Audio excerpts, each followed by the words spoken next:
ஓம் சக்தி. 2 மாதங்களாகியும் மாதவிலக்கு ஆகாததால் அருகிலுள்ள டாக்டரிடம் காண்பித்தோம்.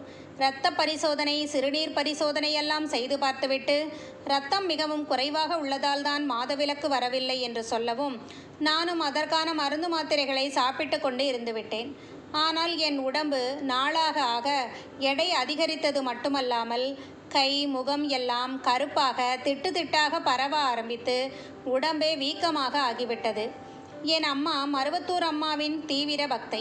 அம்மாவின் டாலர் ஒன்றை என் தாலிக்கயிற்றில் கட்டி என் உடம்பை பழையபடி தரச் சொல்லி வேண்டச் சொன்னார்கள். நான் அதுவரை அம்மாவை வணங்கியதில்லை. சரியாக 1 வாரம்தான். எனக்கு திடீரென வயிற்றுவலி, வாந்தி, நிற்கவும் முடியாத நிலைமையில் துவண்டு விழுந்து விட்டேன்.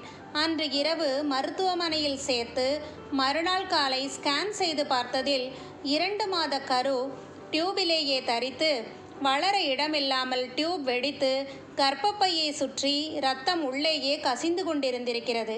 2 மணி நேரம்தான் தாங்கும், அதற்குள் அறுவை சிகிச்சை செய்ய வேண்டும் என்றும் கூறிவிட்டார்கள்.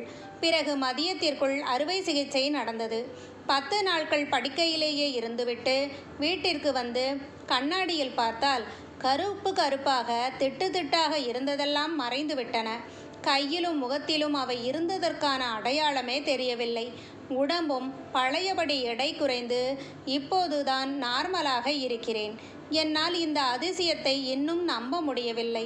இப்பொழுது அம்மாவை மனமுருக கையெடுத்து கும்பிடுகிறேன். அம்மா எப்பொழுதும் எங்களுடன் இருந்து எங்கள் குடும்பத்திற்கு ஆசி வழங்க வேண்டும் என்று தினமும் பிரார்த்திக்கிறேன். ஓம் சக்தி.